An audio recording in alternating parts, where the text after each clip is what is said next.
Hey guys, welcome back to Nursing School TV. So in this video, I'm going to talk about my very first nursing school exam. That's all I can say pretty much about that.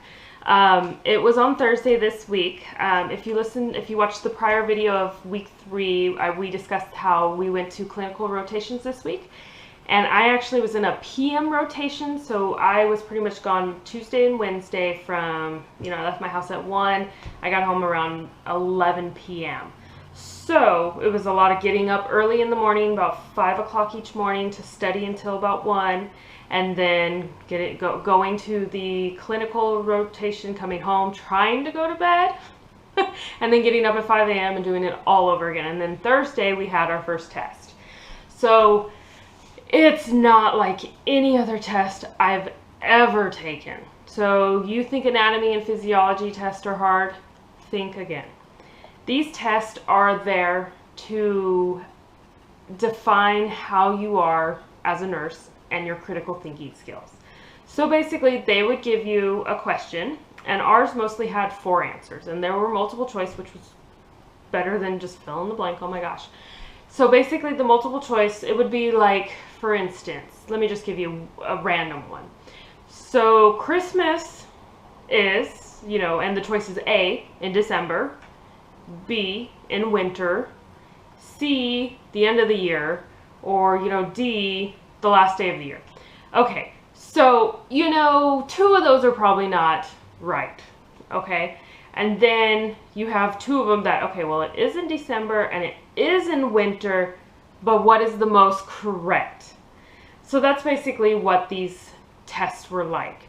So you could usually mark off 2 right away, like, nope, those are definitely wrong. This one looks right and this one looks right. But which one is the most correct? So that was an eye-opening experience for me. And they are timed. We had an hour to do a 50-question test. So it's not like you can sit there and kind of fiddle-faddle and kind of, just go, ABC, ABC, ABC, kind of eeny, meeny, miny, moe it, because they are quiz or timed, so you have to get them done as soon as possible. So, and then we also had select all questions, which in our program, I don't know if it's the same for you. If it's wrong, it's wrong. So if you miss one select all or you add an extra select all answer, it's wrong no matter what. So we had, I think, 5 of those on this test.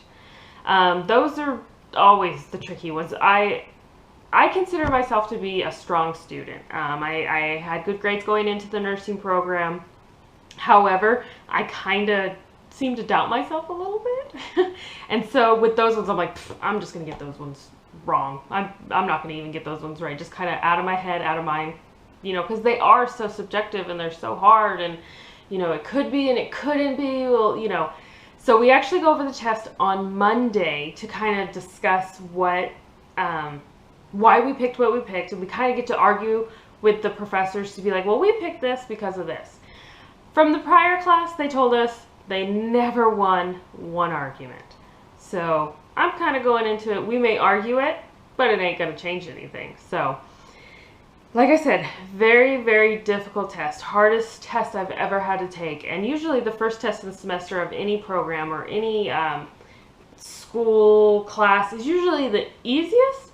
So I can only imagine how much tougher they get from here. So I actually got a solid B, which I was ecstatic with, because in some of my prior videos, you might remember me saying that the program requires a 75% or more to pass. So if you got a 70 on the test, anybody who takes a hard class and you get a 70 on the test, you think, oh my God, at least it's a C, this is great. It's not. It's failing, honestly. And so that's where it kind of comes in with, oh my God, they're for real about this. So I went in going, I just want to be minus. I'll take an 80%. That way it gives me that little bit of buffer, and I actually got a solid B, so I was ecstatic. There were a few people, I think, who got a couple low mid A's. No one aced it, which is kind of reassuring, I guess. But the average was about an 80%. So I figured, okay, I'm slightly above average. I'm okay with that.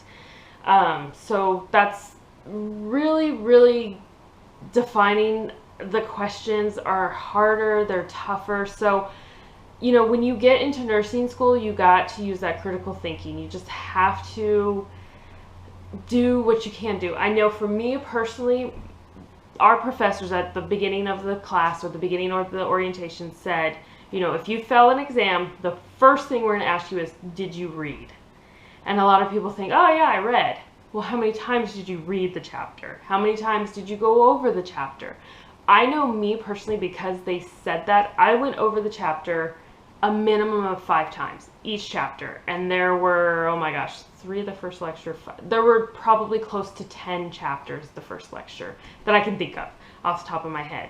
So it just goes to show you that reading is important. You know, they give us PowerPoints, which to me is a great outline, but that's exactly what it is to me. It was an outline. It wasn't going to help me answer any questions.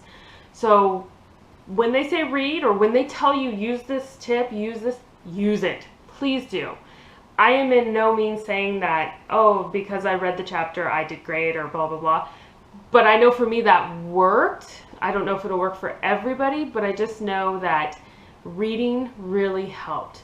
And I'm lucky enough, lucky, unlucky, I live about an hour away from my school, so I was able to listen to the lectures from the books, reading them. I have the ebooks.